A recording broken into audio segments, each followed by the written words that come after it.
ובכן, ערב טוב.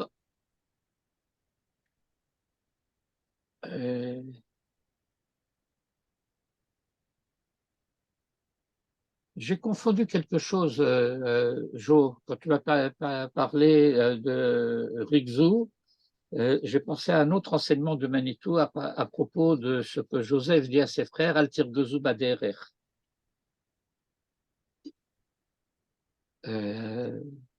Mais j'ai un autre texte sur la Gemara de Rigzou Val Techetaou. Je le retrouverai.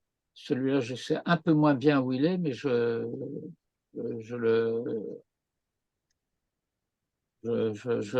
me le représente bien. Tov, Erev Tov, nous allons commencer notre étude ce soir sur la paracha de Kitetsé. Et selon la coutume que nous avons adoptée, en tout cas jusqu'à la fin de Sefer Devarim pour cette saison, c'est d'étudier le Glilé Zahav, et donc c'est ce que nous allons faire. Je passe en mode de partage d'écran et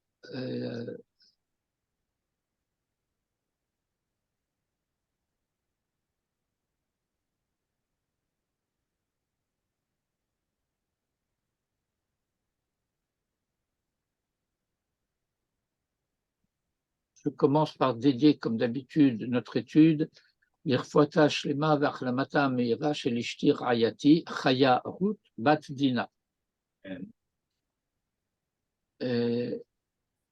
Amen. J'ai mis un peu en exergue le dernier verset de la fin de la paracha précédente et le premier verset de notre paracha, parce que c'est ce qui fait l'objet de la première dracha du Glilé Zahav, celle que nous avons étudiée dimanche soir dans le cours en hébreu. Mais ce que je vais vous proposer pour notre étude ce soir, c'est la deuxième dracha. Et donc, qui dans les pages que nous avons se trouve vers un tiers de la deuxième page de notre texte. Kitetsé la milchama aloivecha. Je vais faire une toute petite correction d'emblée, parce que je m'aperçois que le Glilé Zahav n'a pas mis de yod ici, alors qu'il est normalement dans le texte de la Torah. Je vais faire une petite remarque préliminaire à la suite de la remarque de Jo tout à l'heure, avant que le cours ne commence, qui rappelait un drache du Baalé à Moussar, qui dit que Kitetsa loivecha, Milchama loivecha, c'est le Yetzer Hara. Et en réalité, il y a deux raisons pour lesquelles ça ne marche pas. La première, c'est que Oivecha est écrit au pluriel. Ce n'est pas ton ennemi, mais tes ennemis. La deuxième raison, c'est que le Yetzer Hara, c'est un ennemi intérieur. Alors que Kitetse la Milchama implique qu'il faille sortir pour rencontrer l'ennemi, non pas sur mon terrain, mais sur son terrain. Et de manière plus précise, hors d'Eretz Israël. Cette deuxième remarque nous servira tout à l'heure dans la suite de l'analyse. Kitetse la milchama loivecha, Perash Rashi a expliqué B'milchemet hareshut hakatuv medaber, que la guerre dont il s'agit, c'est une guerre permise, milchemet hareshut, parce que Eretz Israël, bon là il a raccourci le commentaire de Rashi, de B'milchemet Eretz Israël, Kvar Neymar, l'autre chaye kol neshama. Ce n'est pas le commentaire de Rashi en tant que tel que nous allons étudier, parce qu'il poserait un autre problème que je signale, mais que nous n'allons pas étudier. c'est qu'est-ce que ça veut dire l'autre kol neshama, alors qu'il ne s'agit pas de tuer les neshamot, il s'agit de tuer les ennemis.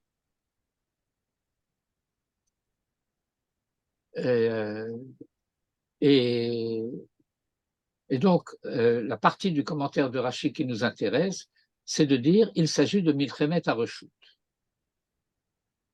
Et donc, va se poser la question de savoir, et qu'est-ce que c'est Reshut? Arnaud, nous avons déjà eu l'occasion d'expliquer, dit les Zahar, chez Haklal Beyadenu, que le principe général que nous avons, chez Haprisha la Avera ou le Davar Hareshut, Nikra Yetzia, que lorsque eh bien, on va sortir de la normalité, soit pour une transgression, soit pour faire quelque chose qui ne rentre pas dans le cadre des mitzvot de la Torah, ça s'appelle sortir.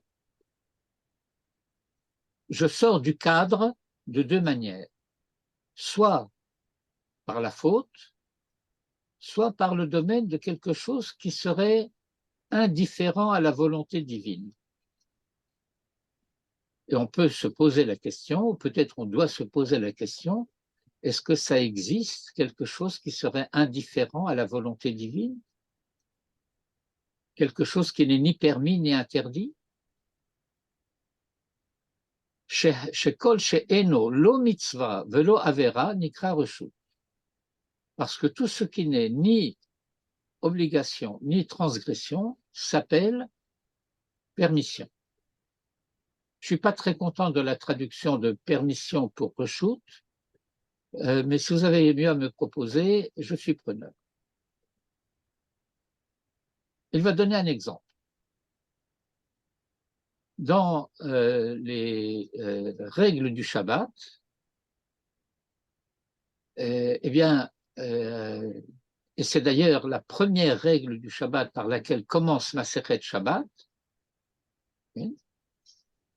et le Maharal de Prague, dans son commentaire sur Masechet Shabbat, qui porte aussi le nom de Gourarié, mais qui n'est pas le commentaire sur Rashi, mais qui est un commentaire sur quelques Masartot de la Torah, sur quelques Sugyot de la Gemara, explique que Masechet Shabbat commence par ce sujet, parce que c'est par ce sujet-là que se distingue spécialement le Shabbat par rapport aux jours de fête, au Chagim, au Moadim.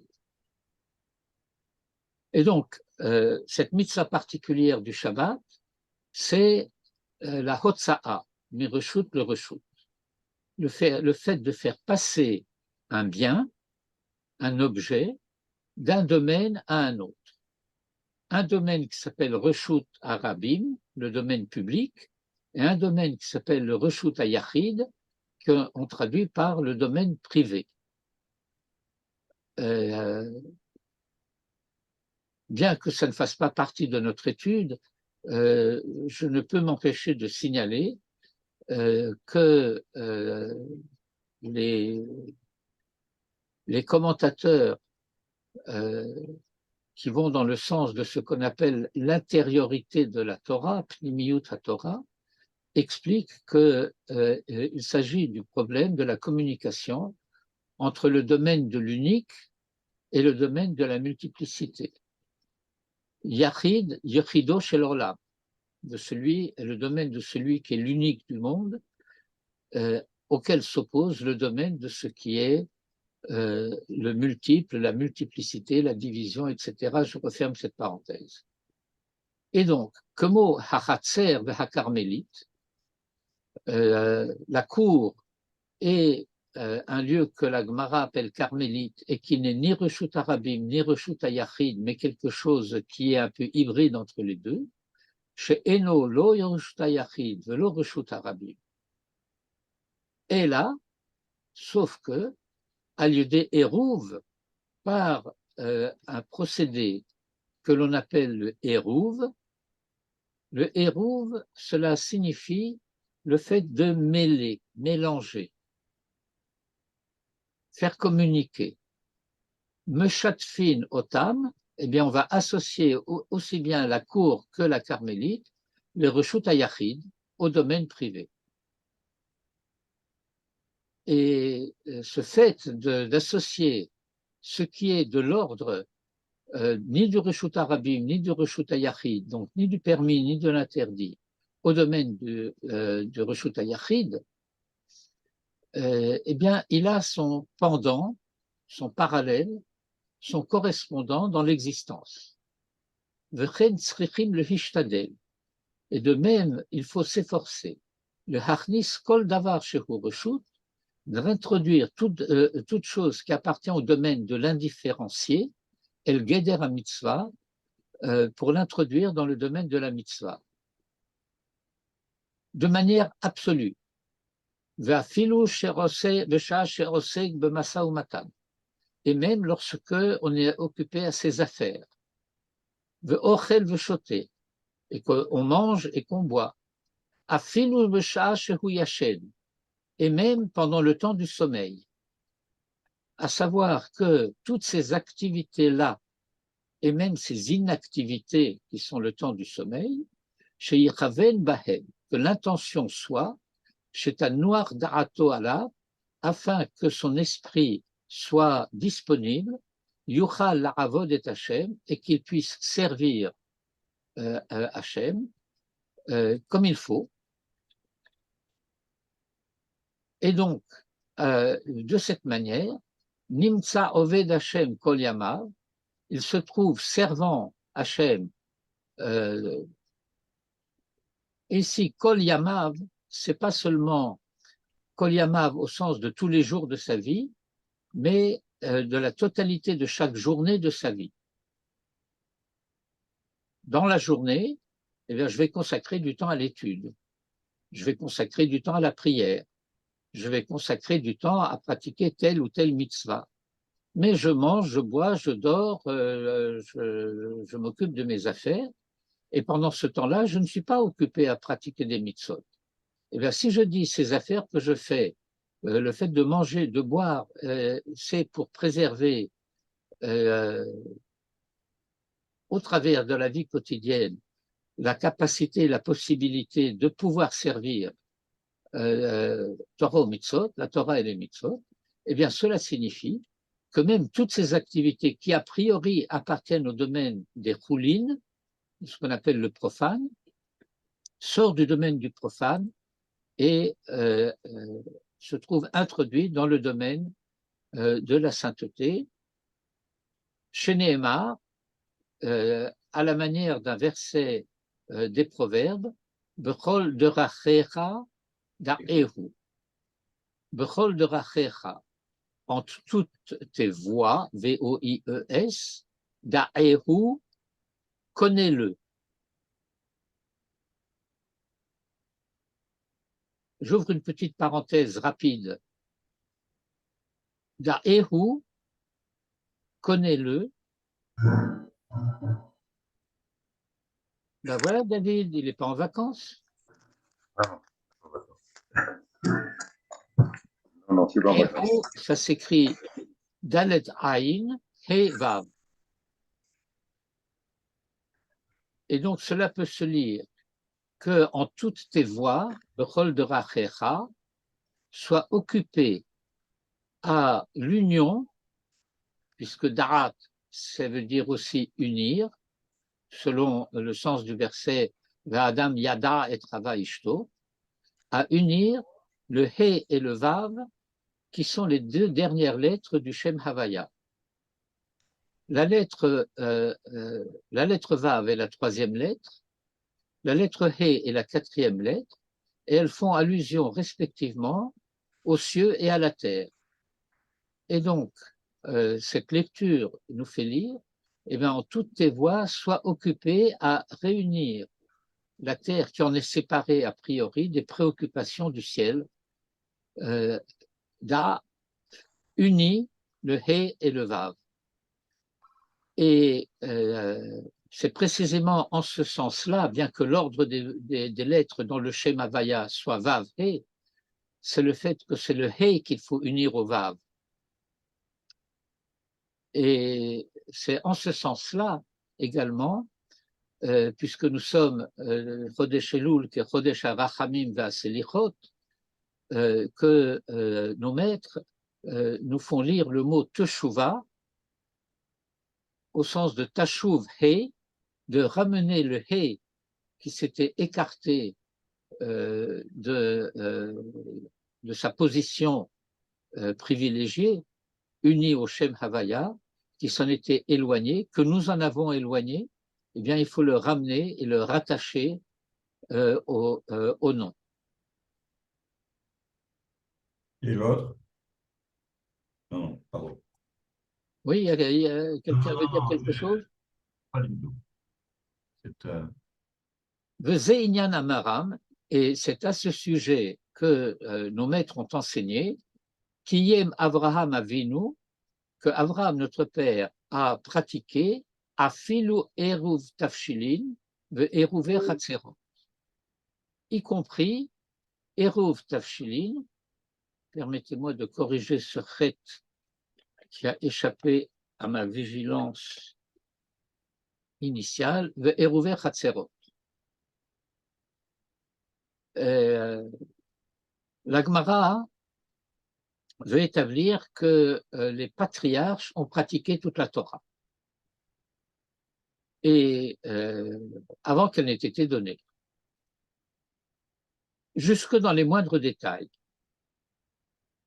Et Eruvé Tafshilin et Eruvé Chatzerot, ce sont des dispositions qui appartiennent aux toutes dernières dispositions qui ont été prises par la Torah chez Baal Pé, qu'on appelle parfois d'Ivrei Sofrim. Il y a les Tanaïm, les Amoraïm, et puis les Saboraïm, et puis les Sofrim.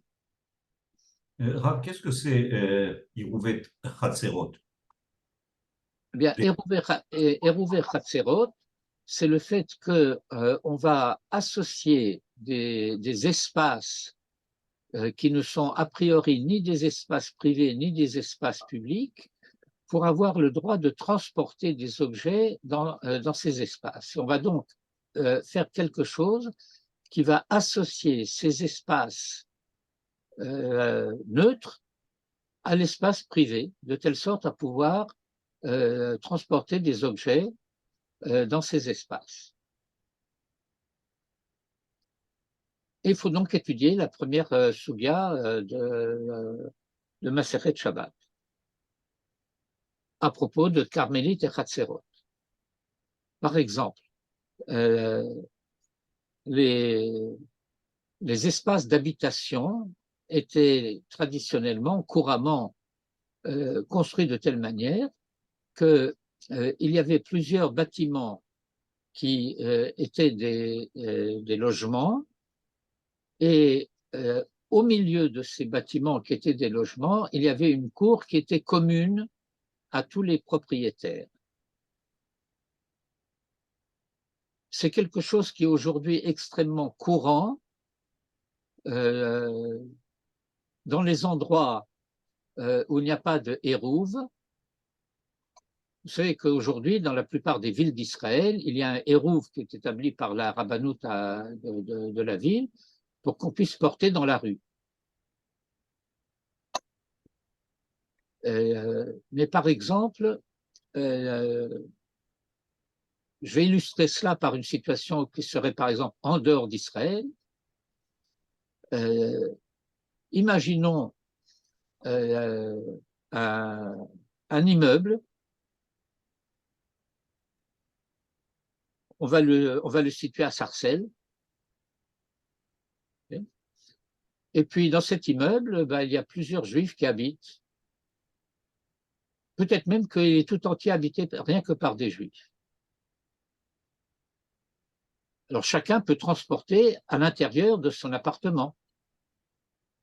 Mais la cage d'escalier, ce qu'on appelle les parties communes, ces parties communes, je n'ai pas le droit, par exemple, je vais rendre visite à mon voisin, je voudrais lui apporter une part du gâteau que j'ai fait pour le dessert, je ne peux pas. Pourquoi? Parce que je ne peux pas porter de l'espace public, de l'espace privé qui est mon appartement, à l'espace public qui est la cage d'escalier, ni du palier de la cage d'escalier à l'appartement du voisin qui est un espace privé. Alors, que faisons-nous pour pallier à cet inconvénient? Eh bien, tous les propriétaires vont se réunir et vont décider de mettre en commun la cage d'escalier. Ça s'appelle Eruv Khatzerot. C'est un peu superficiel comme description, mais je pense que ça doit suffire. Jean-Charles. Je parlais dans le vide. Non, non, vous n'avez pas parlé dans le vide, j'étais sur mute, mais j'ai compris. C'est très intéressant. Et donc, Excuse-moi, s'il y a un loup dans la ville, est-ce que j'ai besoin aussi de faire ce genre de choses? a priori, non. A priori, non, parce que la ville est considérée comme un Jouda Yahid à ce moment-là. Que toute la ville est considérée comme un reshut hayachid.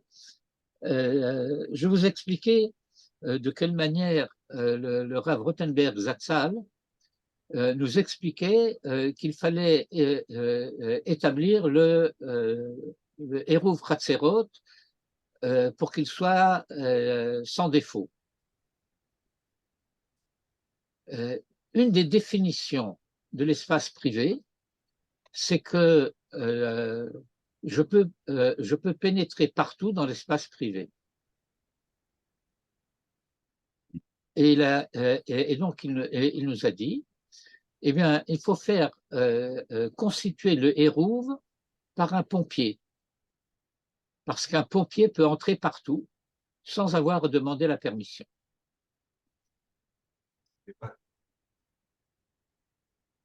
J'ai pas compris. C'est-à-dire, c'est le pompier qui doit. Eh bien, il faut que quelqu'un fasse le Hérouv. Oui. Bon, elle dit donc les propriétaires se mettent d'accord et puis on va prendre un chaliard. Mais les propriétaires peuvent le faire, eux.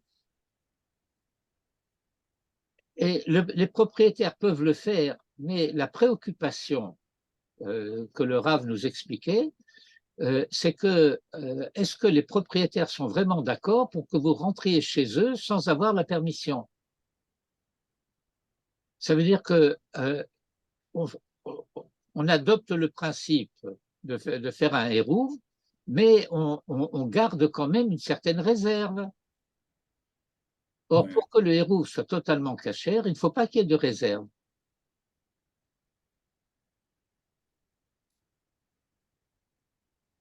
C'est pas seulement que lorsque je veux rentrer dans une pièce, même si c'est la pièce où habite mon fils, je dois frapper à la porte et attendre qu'il me dise d'entrer, parce que je n'ai pas le droit d'empiéter sur la vie privée de qui que ce soit.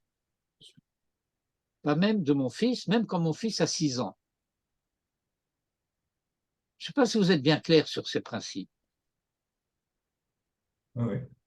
L'espace de chacun doit être respecté. Mais pour que le hérouv, en tant que tel, soit sans, comment dirais-je, sans défaut, il faut qu'il puisse donner accès sans réserve, sans permission à qui que ce soit. Et le Rav nous disait, eh ben,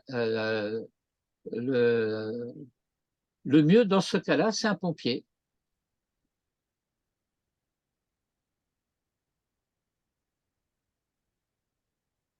Je vais raconter une petite anecdote.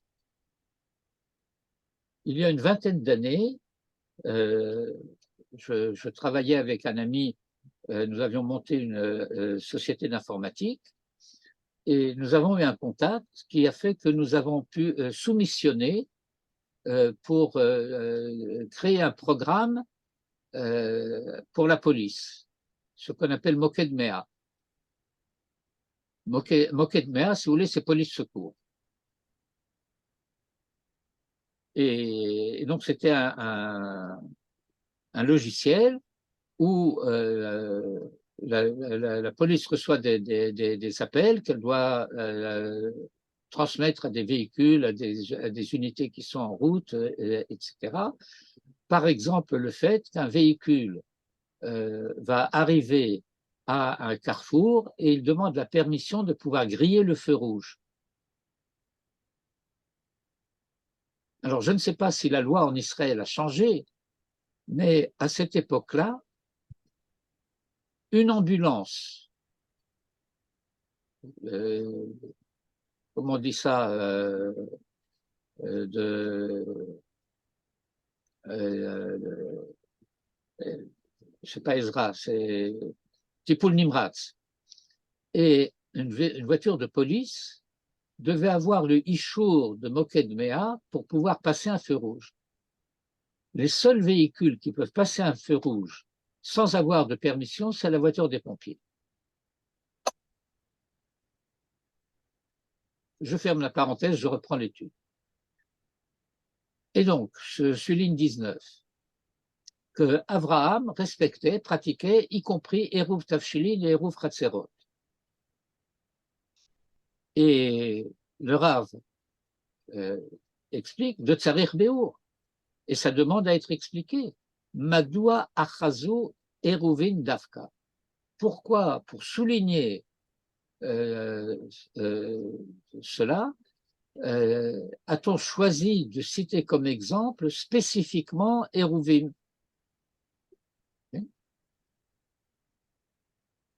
Omnam, mais voilà ce qu'il faut comprendre. Yitkaven les morts, l'intention c'était de dire chez Gadar Atzmo Bidvar Reshut, que Abraham s'est gardé. Je dis garder parce que c'est Gadar, ça tombe un petit peu, la Shon Nofelet al Lachon, bien qu'il ne s'agisse pas de la même langue. Parce que le Hérouv, c'est d'avoir à Reshut, le Ichnis Hakol El Hakedusha, et que son intention, c'était de faire toute entrée dans le domaine de la sainteté. C'est à cela que fait allusion, qui est Merouv Tafshilim, qu'il a pratiqué le Hérouv Tafshilim, Shekol Ma'achal Asher Yochal, à savoir que toute nourriture qu'il mangera Bisoudat Haroshut, dans les repas qui ne sont pas Soudat Mitzvah a priori, il rêve im Geder Mitzvah, il les a associés au domaine de la Mitzvah, V'chen Eruver Chatzerot, et de même les domaines hybrides, les cours, etc.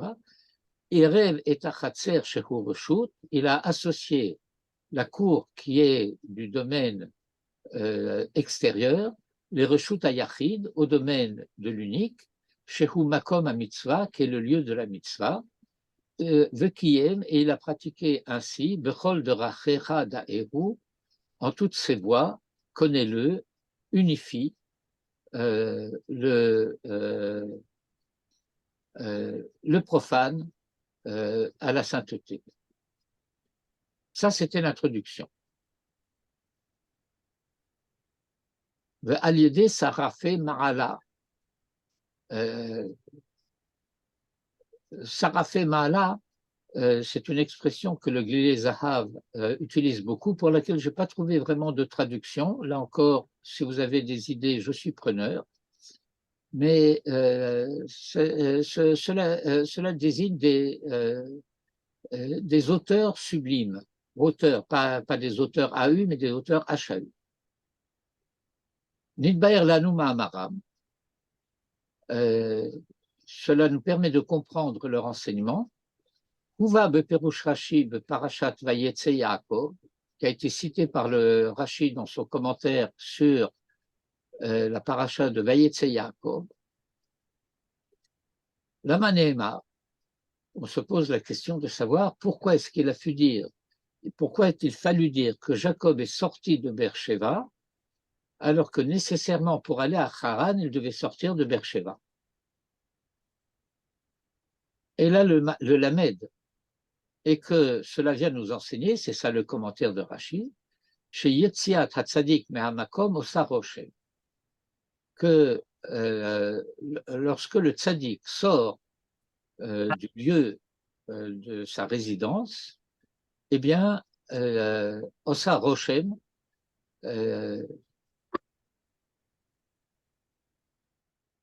ça se remarque.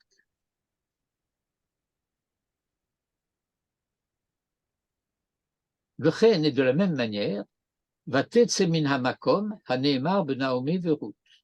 Et dans le livre des juges, dans l'histoire de Ruth et de Naomi, quand on dit qu'elles sont sorties, qu'elles sont sorties du lieu où elles étaient à Moab pour revenir en Eretz Israël, pourquoi estime-t-on avoir besoin d'expliquer ce terme de Vayetse Yaakov? Eh bien, c'est à cause du principe que nous avons vu tout à l'heure, que sortir, ça peut vouloir dire soit la transgression, soit le domaine du neutre. Shehaya Kaché Lachon Vayetse. Parce que l'expression sortir, pose problème. Chez Mashma, chez Yatsa Migeder Mitzvah, parce que ça implique qu'on soit sorti du domaine de la mitzvah, la rechute ou la avera, pour quelque chose de neutre ou même pour la transgression. En plus de ça, dans le cas de Yaakov, qu'il est interdit de quitter Eretz Israël pour aller à l'étranger. Or, Vayetse Yaakov mi Beersheva, il quitte Eretz Israël. Aïe.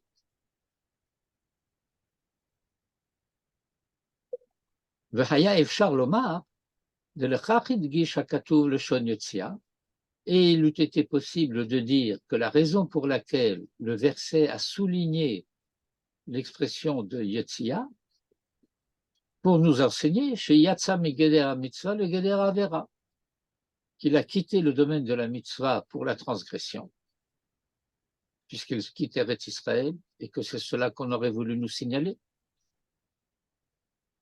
Et là, chez Zéhéno, sauf que ce n'est pas possible. Chez Hare Amroucham, étant donné que là où ils ont enseigné qu'il est interdit de quitter Eretz Israël, Amrou, ils ont enseigné aussi de l'Issa Isha, ou le Hatzil min Haakum Share, qu'il est possible, qu'il est permis de quitter Eretz Israël pour se marier ou pour se mettre à l'abri, soi-même ou ses biens, d'un danger. Le Yaakov a sa mitzvah. Or, Jacob accomplit une mitzvah, le Himmalet al Nafsho, pour aller se mettre à l'abri Midé Esav, de la part du danger que représente Esav, qui est mitzvah de Kavod Avahem, et qu'il a aussi pratiqué la mitzvah d'honorer père et mère pour se marier et avoir des enfants. L'Issa Isha ou le Holit Toladot. J'ouvre une petite parenthèse ici à propos de Kibud Avahem. À savoir, le Rav mentionne ce fait-là de Kibud Avahem essentiellement parce que, et encore une fois, il parle un peu en raccourci, parce qu'il pratique doublement Kibud Avahem. Sa mère lui a dit d'aller se mettre à l'abri de son frère, et son père lui a dit d'aller prendre femme dans la famille de sa mère. Et donc, il obéit à papa et maman en faisant l'un et l'autre. Cela dit, il ne fait pas partie de Kibud Avahem d'honorer ses parents, d'épouser celui ou celle qu'ils ont choisi. La halakha est formelle à ce sujet. Chacun est totalement libre d'épouser qui il veut, d'habiter où il veut, de choisir le métier qu'il veut, et les parents n'ont rien à dire à ce sujet. Et surtout, ils n'ont pas le droit de faire une espèce de chantage au sentiment. Tu ne me respectes pas, tu ne reprends pas l'affaire familiale, ou tu vas habiter à Tombouctou, non pas à Tombouctou, à Yehuda Veshomron au lieu d'habiter à Jérusalem, Les parents n'ont rien à dire à ce sujet, je ferme la parenthèse. Ouais. Une remarque? Non. Ulfichach Pirshu. Et c'est la raison pour laquelle ils ont expliqué, chez Milat Vayetse, que le mot, le verbe sortir, va le lamed chez Yetziato Asaroshem, que la sortie de Jacob a été remarquée.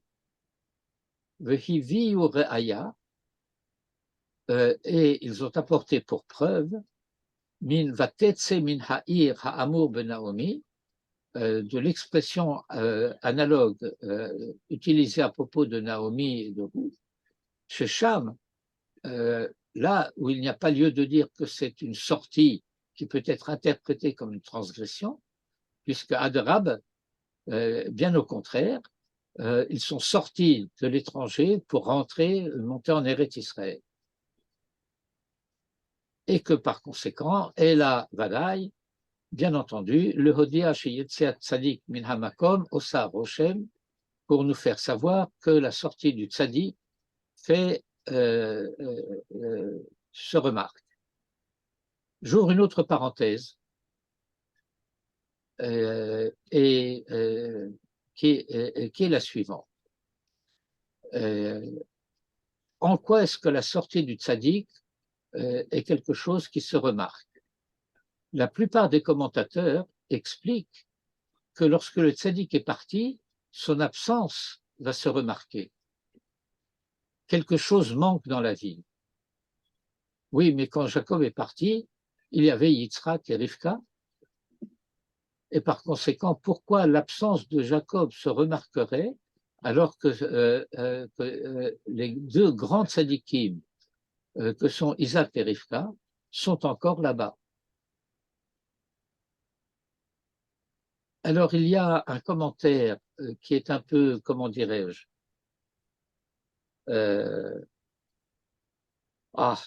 coquin. Vous acceptez le mot coquin? Oui. Oui. Puis, le départ du tzaddik se remarque parce que les Rechaim sont contents qu'il soit parti.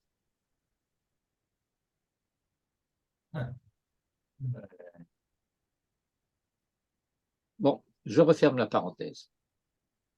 Mais ça ne marche pas dans ce cas-là, parce que Esav, il n'était pas content qu'il s'en aille. Il voulait l'avoir sous la main pour lui régler son compte. Oui, mais on parle d'une manière générale, pas des cas particuliers. Et la vadaï le hodia yetziat tzadik min hamakom osa roshem. V'chen kan, et de même ici, qui tetze la milchama, quand tu partiras en guerre. Hiksha lahem lashon yetzia. Le mot de yetzia pour partir en guerre leur a fait problème. Shehayalo lirtov, que le texte de la Torah aurait dû écrire, qui tavo la milchama, qui béchar mekomot, quand tu viendras en guerre. La reine Amrou, et c'est la raison pour laquelle, pour répondre à cette objection, ils ont expliqué de milchemet areshut hakatuv medaber. Cette abréviation ici, et haf même, c'est hakatuv medaber. Le horot, shiyatzou megeder mitzvah, à savoir qu'ils sont sortis du domaine de la mitzvah pour entrer dans un domaine neutre, geder hareshut, ou ma hahotza'a. Et en quoi consiste cette sortie? Que shem mitzvah goreret mitzvah, parce que de la même manière qu'une mitzvah entraîne une autre mitzvah. Okay?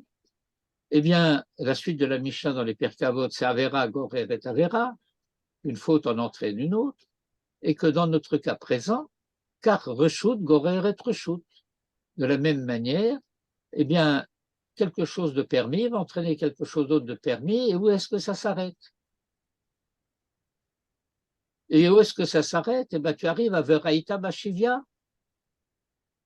Et peut-être que tu verras dans parmi les prisonniers, dans la captivité, eh bien, un joli paysage. Et ainsi de suite.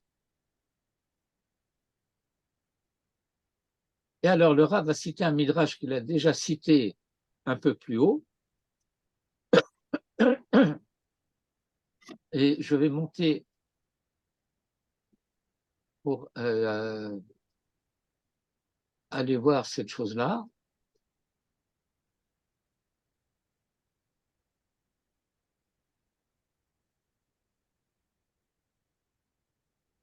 Alors, dans le Midrash Halacha Sifré, paragraphe 57, le Midrash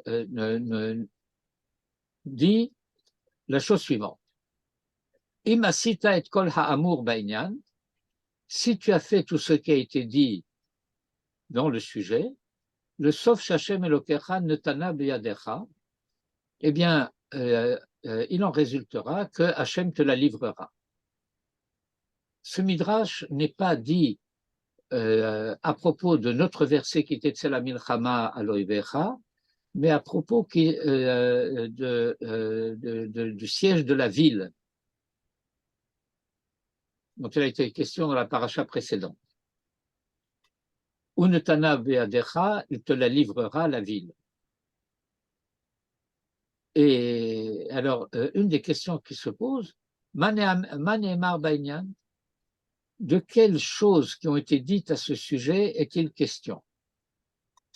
Si tu as fait tout ce qui a été dit, alors ben, tu seras vainqueur, tu réussiras. Mais de quoi s'agit-il exactement?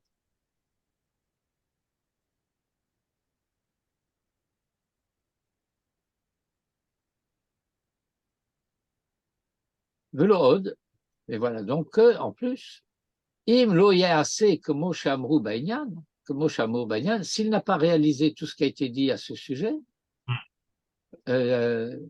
veheveta el toch betecha, et tu la feras entrer, tu l'amèneras au sein de ta maison, chez Yachnis Hakedusha et à Areshut el Hakedusha, à savoir le fait de faire rentrer ce qui a priori du domaine du neutre dans le domaine de la sainteté, Astigror Gam Avera.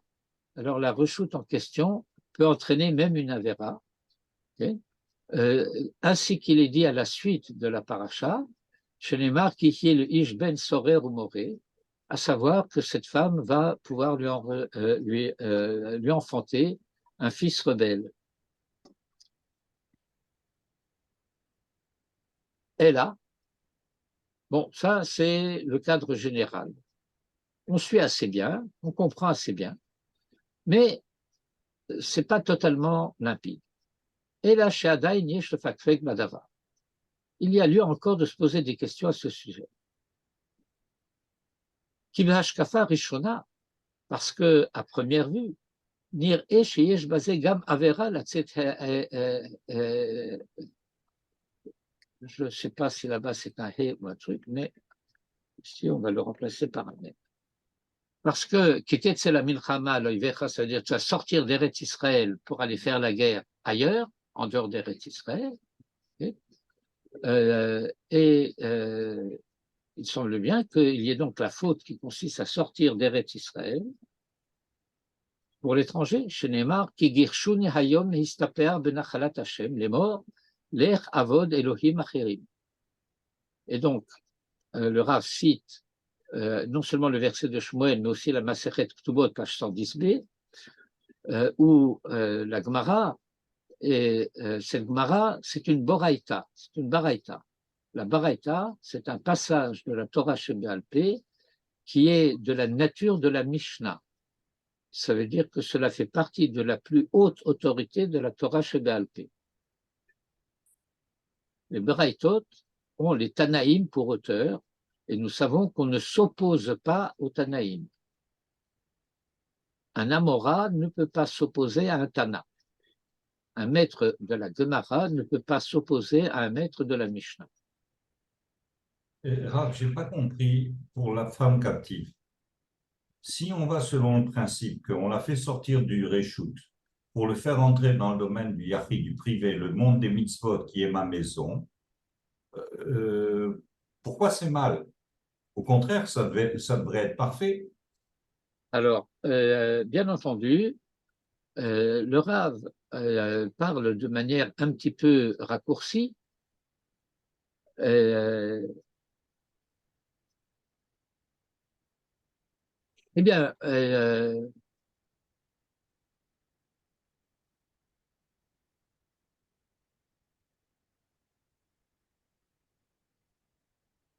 il y a un verset un peu plus loin dans le texte de la Torah qui va nous dire, et puis finalement, si tu ne l'aimes pas vraiment, Oui. eh bien, tu n'as pas le droit, par exemple, de la vendre en esclave ou des choses de ce genre.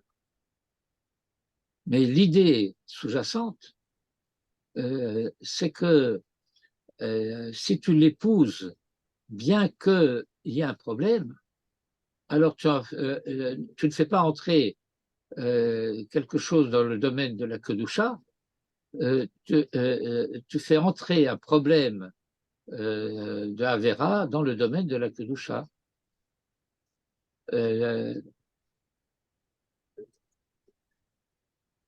Avec votre permission,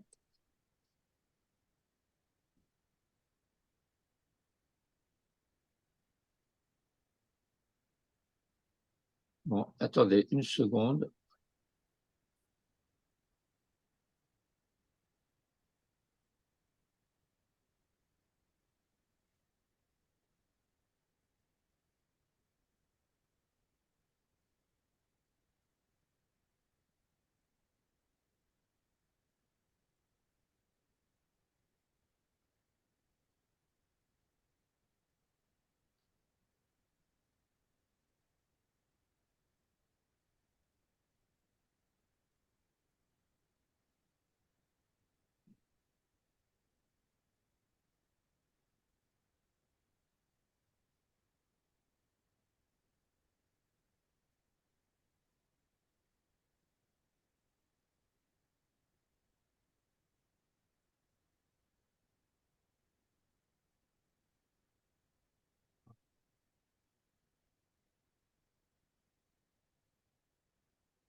Au verset 14.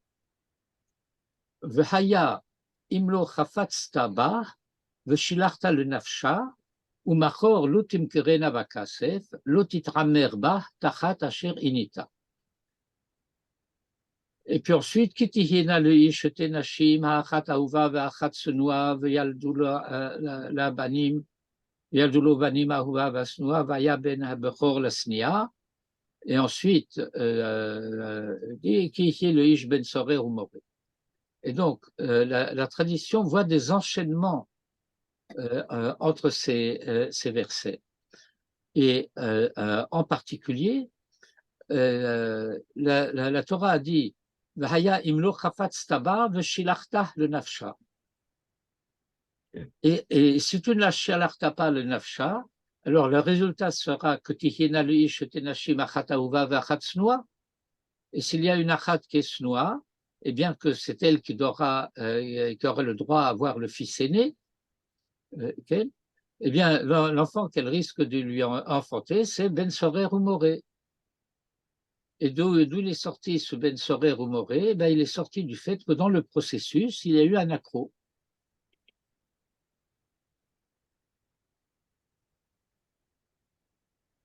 Bon, vous comprenez que c'est un sujet à étudier, mais je voulais simplement indiquer la marche générale du raisonnement. Il est dit là-bas dans le texte Anita, c'est-à-dire que pour elle, c'est un Inouï.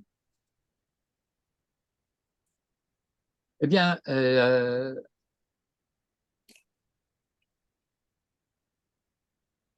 Ça peut l'être.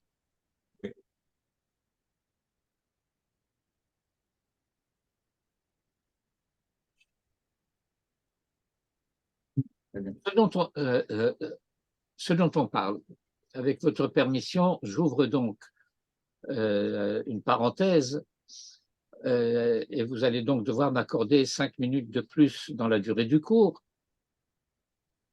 Le raisonnement sous-jacent est le suivant. La belle captive en question, c'est, pour parler dans le vocabulaire associatif, si vous voulez, d'une certaine manière, pas dans le domaine allusif, une étincelle de sainteté qui est tombée dans l'impureté. Et l'objet de cette guerre, c'est de libérer cette sainteté prisonnière. Et donc, cette sainteté prisonnière, elle est heureuse d'être libérée, elle est heureuse d'être délivrée. Et par conséquent, tout ce processus est un processus qui, sous l'allure du reshoot, est en réalité une conduite de mitzvah. Pourquoi ça s'appelle néanmoins reshoot? Parce que c'est un comportement de mitzvah qui ne concerne pas n'importe qui. C'est un comportement de mitzvah qui ne concerne que les tzadikim. Comment sait-on que ça ne concerne que les tzadikim? C'est à cause précisément du verset précédent par lequel se termine la paracha précédente, Ki ta'aseh hayashar be'enei Hashem, ki tetzeh lamilchama lo ivecha. À savoir que tu feras ce qui est droit aux yeux de Dieu lorsque tu sortiras en guerre contre tes ennemis. C'est aussi la raison pour laquelle il faut bien comprendre le commentaire de Rashi que je n'ai pas cité parce que on ne peut pas tout étudier à la fois. Et où, bien entendu, Rashi parle du Yetzer Hara, mais d'une manière extrêmement curieuse, parce que il a l'air de dire, si on ne la lui permet pas, il va l'épouser malgré le fait que ce soit interdit. Vous vous rappelez le commentaire de Rashi? Mais ce qui est invraisemblable, puisque c'est une guerre à laquelle ne participent que des tzadikim. Et une fois de plus, Manitou nous faisait lire ce Rashi avec un point d'interrogation, nous disant, tu crois vraiment que si c'est interdit, il l'épousera malgré tout, malgré l'interdit? Et par conséquent, l'Odibra Torah est la Keneged Yetzer Hara, très exactement par rapport au Yetzer Hara, puisqu'il s'agit de libérer les étincelles de sainteté de leur captivité. Oui, mais voilà, ces étincelles de sainteté qu'on libère de leur captivité, eh bien, il faut les purifier totalement. C'est d'ailleurs ce dont parle comment dire,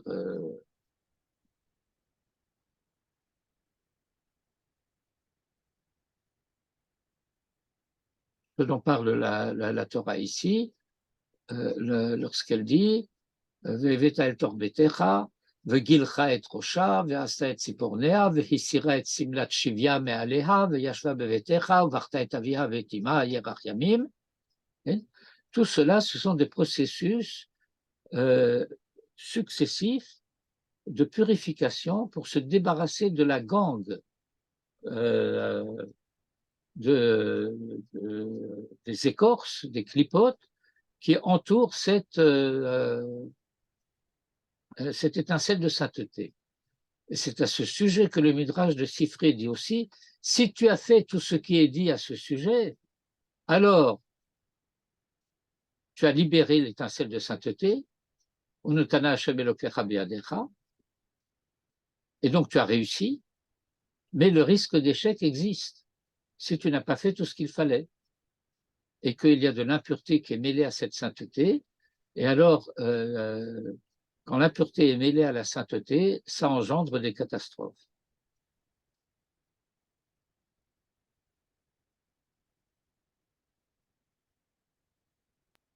Oui, maintenant qu'on est dans l'élucidation des termes, la carta lecha leisha, quand c'est dit comme ça, est-ce qu'on traduit par tu la prends en vue d'en faire ta femme?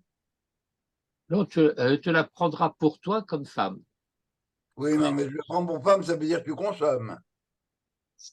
Ah, alors il y a une discussion. C'est en vue de. Ah, pardon, oui. Non, non, Vas-y. non, non.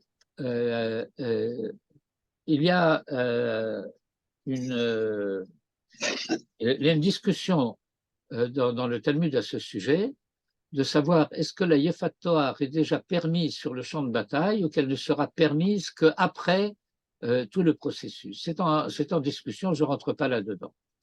Mais en tout état de cause, l'idée c'est que même pour celui qui dit qu'elle lui est déjà permise sur le champ de bataille, hein, c'est en vue d'en faire sa femme. C'est en vue de l'épouser. Il y a une autre question qui se pose. Pourquoi Yefat Toar et pas Yefet Maré? Ah, parce qu'il s'agit de la beauté intérieure. Comment sur le champ de bataille, un soldat peut apprécier si une femme qui est en face de lui, qui est une prisonnière, a une beauté intérieure? Ben, s'il n'y arrive pas, elle lui est interdite.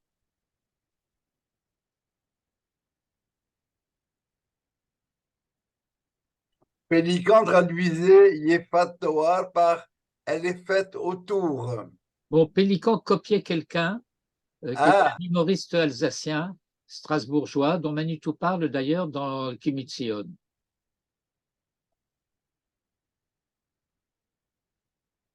Relis Kimitzion sur Parchat Kitetse, tu verras, il est cité avec son nom. Elle est faite autour. Mais c'est précisément que Yefat Toar, c'est pas Yefat Mar'é, parce que Mar'é, ça veut dire l'apparence physique, alors que Yefat Toar, ça veut dire la beauté du caractère.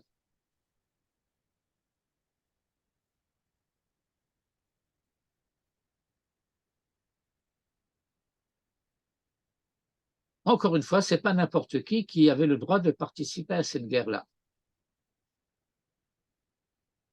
Et donc, je reprends le raisonnement à l'endroit où nous étions dans les lignes 7-8, qu'il y a faute à sortir d'Eretz Israël, puisque David lui-même s'en plaint en disant « On m'a chassé aujourd'hui de m'associer à l'héritage de Dieu en me disant « L'air va, avod Elohim acherim, va servir des dieux étrangers. » Amrou, et la Gemara pose la question, ou mi amar lo le David le avod Elohim acherim, qu'est-ce qui lui a dit d'aller servir des dieux étrangers?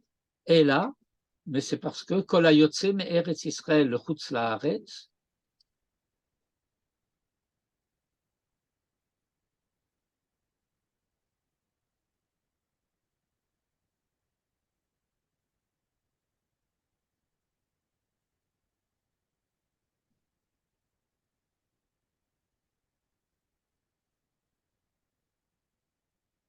et la Kol hayotze me'eretz Israël chutz la'aretz, que ilu oved avodah zara.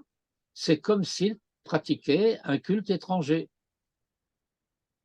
Soit dit en passant, il ne faut pas traduire, comme souvent on le fait même dans des ouvrages sérieux, un culte idolâtre. Avodah Zara n'est pas nécessairement de l'idolâtrie.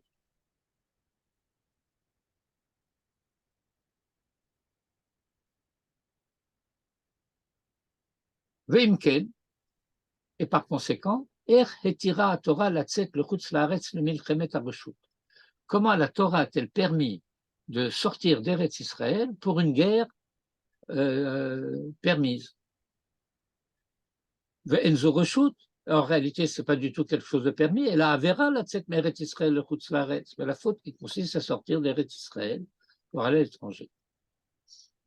Ve'omnam, mais voilà, Divrei Torah Ashirim B'makom Echad, Ça, c'est une citation d'un enseignement traditionnel. Aniim b'makom echad v'ashirim b'makom acher. Il y a quelque chose qui a été dit très brièvement, et c'est comme si c'était un lieu pauvre, mais voilà que le même sujet est abordé ailleurs de manière plus étendue, ashirim b'makom acher. V'hu shematzinu. Et voilà ce que nous avons trouvé à ce sujet. Nichnesu, c'est la citation d'une Gemara, je crois que c'est vers la page 5a de Masechet Brachot, mais je n'ai pas eu le temps de vérifier, je compléterai. Nichnesu Chachmei Israël et Tzel David. Les sages d'Israël sont entrés auprès de David et lui ont dit Amecha Israël tzrichin parnassa. Ton peuple a des problèmes économiques. Amar, il leur a dit, eh bien, aidez-vous les uns les autres. Le chou veit parnesu zemisé. Amroulo, en hakometz masbia et haari. La poignée ne va pas rassasier le lion. En habor mitmale mechuliato. Et le puits ne se remplit pas de son vide. Amar, alors il leur a dit, Tseu, sortez, ou pashtu yedechem bagdoud, et allez faire la guerre pour des raisons économiques à l'étranger.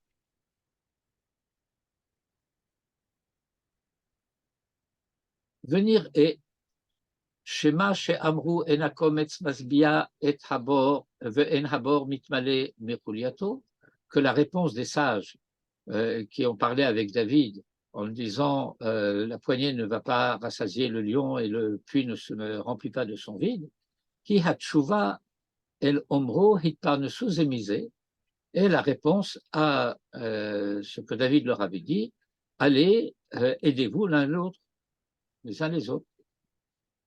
Amrou, ils lui ont répondu, Shekomo she'en ha'ari masbia mina kometz, Shem she'en habor mitmale mekomo, ela imken, moshchin lo mai mimakom acher, que le puits ne peut pas se remplir de son vide, à moins que on ne fasse venir de l'eau. Ben, on va lui amener un aqueduc. Les Romains vont construire un aqueduc. Il y a encore les traces de l'un des plus grands aqueducs jamais construits par les Romains, quelque part en France, et il y a d'ailleurs une trace aussi du côté de Césarée, d'un aqueduc romain.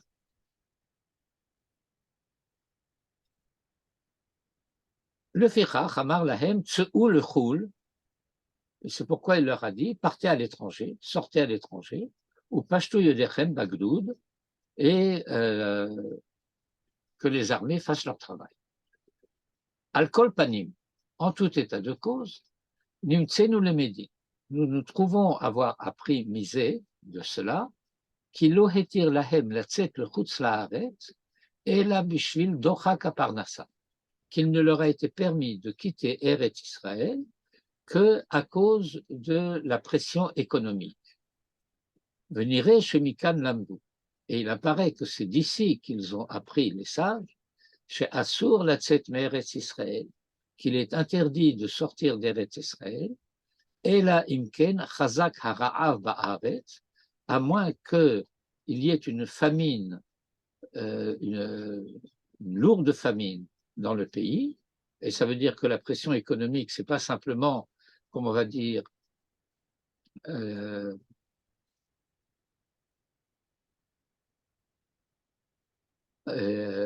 si les prix ont augmenté ou des choses comme ça.